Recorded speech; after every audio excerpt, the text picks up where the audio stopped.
This is Arizona, though, at 7-0 with a chance to get to 8-0 for the first time in franchise history. Thursday Night Football, Cardinals hosting the Green Bay Packers, where DeAndre Hopkins is not going to play for Kyler Murray and that offense. You've also have some COVID issues with Green Bay and their coaching staff. That they're not going to have Devontae Adams in the lineup tonight. So 2-star wideouts out for 2 high-powered offenses, but at least we get the quarterback play. Are you relying on me for that, Hopkins? Because when you asked me about Hopkins, I thought you were asking me about Adams. So I'm not positive about the status of Hopkins. He's questionable to play, and I was listening to a show this morning that said they do not expect him to play tonight. So if you have him in fantasy football... Well, you'll have time tonight because you'll have the 90 minutes before the game in terms of the scratch. So you're fine there. The Packers without Adams are a remarkable 6-0. Oh, now they are saying, Paul, that Hopkins is expected to play, but it's going to be based on warm-ups. Schefter has now reported in the last hour that Hopkins is going to try to warm up and play tonight. Now this J.J. Watt injury is very interesting because it comes out yesterday. It starts to come out.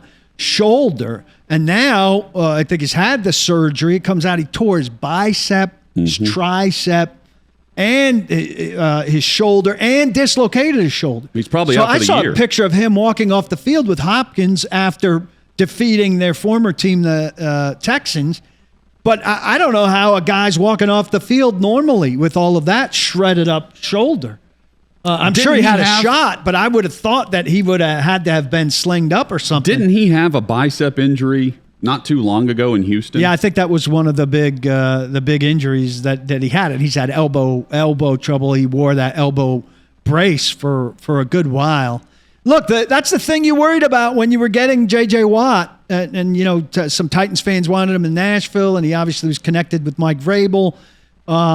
But you worried that the guy was going to break down because he's not played a lot of complete seasons in his recent history, and he's not playing one this year.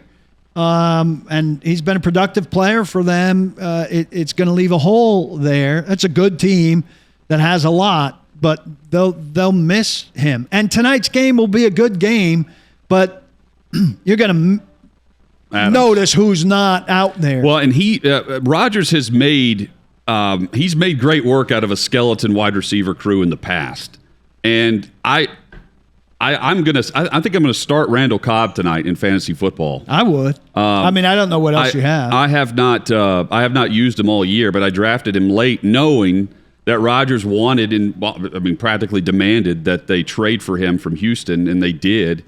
After he signed with Houston this offseason, before he even played a down, they traded him to Green Bay, and he's back with Rodgers.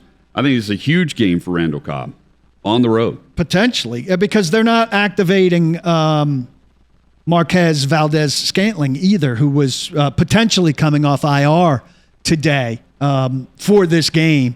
And they thought that would offset Adams a little bit, but he's not ready to come off IR either. They have Tanyan. They have Mercedes Lewis, who's more of a blocker now, but he's not what he once was in Jacksonville. It's a premium matchup, dented by injuries, which is the case with almost every game, but you hate to see it. And this isn't injury, it's COVID. Right. So that layers on top of, and we haven't talked about this. We've talked about how injuries are hurting the league. It seems like more than ever with guys being out and missing key games. But now on top of that, you have guys on the COVID list, and we have for 2 years. But it dents the star power, and when it takes a guy like Devontae Adams out. You tune into that game and you want to see Hopkins and Adams. You want to see Rodgers throwing to his best guy. You want to see all the best stuff. Now, we're going to watch it anyway. I think it's going to be a great game. And it probably can be, it certainly can be a great game anyway. But it'd be a greater game if you were close to 100%. Or if the guys missing weren't the top guys.